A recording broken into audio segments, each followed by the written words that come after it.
ये लड़ाई पूरे देश की है, पूरे देश के छात्र छात्राओं के भविष्य को लेकर है, उनके जीवन को लेकर है कि किस तरह पूरे देश में आज पेपर लीक का उद्योग चला रहता है।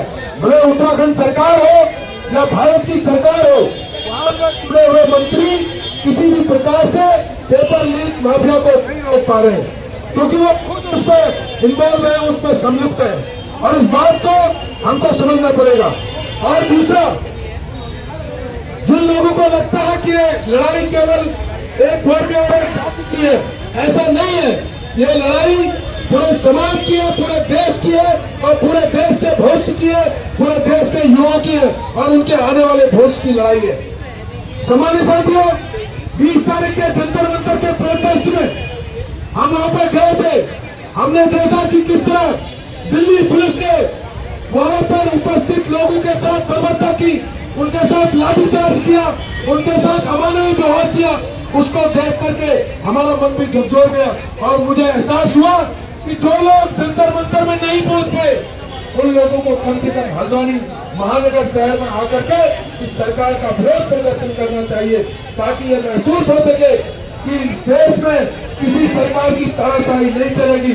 ये देश लोकतंत्र का देश है, ये देश भारतीय संविधान का देश है और ये देश भारतीय संविधान पर चलता है।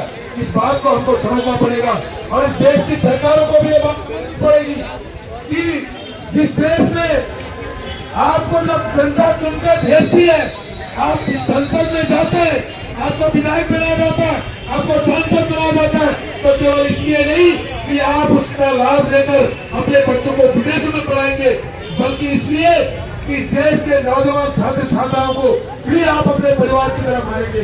क्या कोई आपको अपने परिवार की तरह मान रहा है? क्या कोई नेता आपको अपने परिवार की तरह मान रहा है? मुझे लग रहा है आप सुन नहीं रहे सर। मान रहा है कोई आपको अपने परिवार की तरह? नहीं मान रहा है, कोई नहीं मान रहा है, क्योंकि ये जो विधायक है, जो मंत्री है और इस देश के लोगों को बात समझनी पड़ेगी। इनके बच्चे विदेशों में पढ़ते हैं, इनके बच्चे इस देश में नहीं पढ़ते।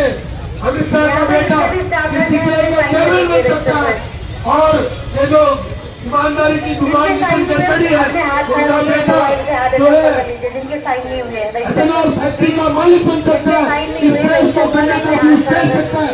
लेकिन आम गरीब मजदूर का बेटा जब पढ़ लिख कर मेहनत करके अपने अभिभावक, उनके माँ बाप उनको पढ़ाते हैं, लिखाते हैं, जब उनको कर्ज लेकर के बड़े बड़े यूनिवर्सिटियों में भेजते हैं, तो होता क्या परिणाम क्या होता है? एक माँ बाप का सपना टूटता है, एक परिवार का सपना टूटता है और नौकरी का सपना टूटता है।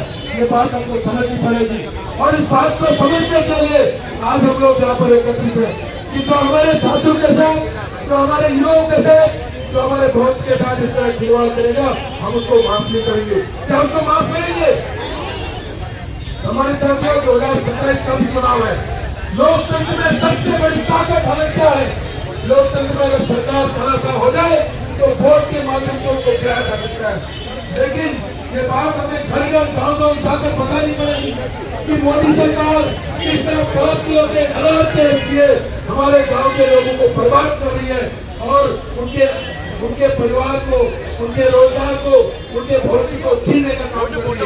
ये हम सब जिम्मेदार लोगों को, आज जितने लोग यहाँ पर उपस्थित हैं और सब जिम्मेदार लोग यहाँ पर उपस्थित हैं, ये जिम्मेदार लोग यहाँ पर उपस्थित नहीं है।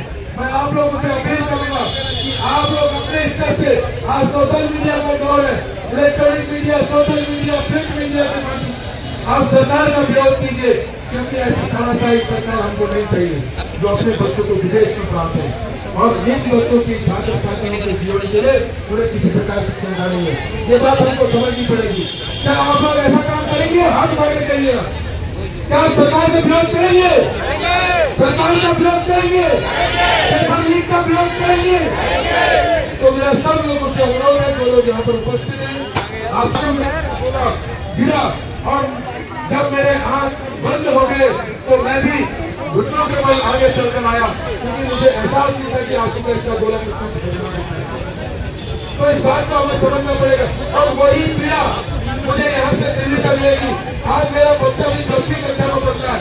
आप यकीन करें, आप मानिए कि अगर सीबीएसई बोर्ड का पेपर लीक हुआ था ना,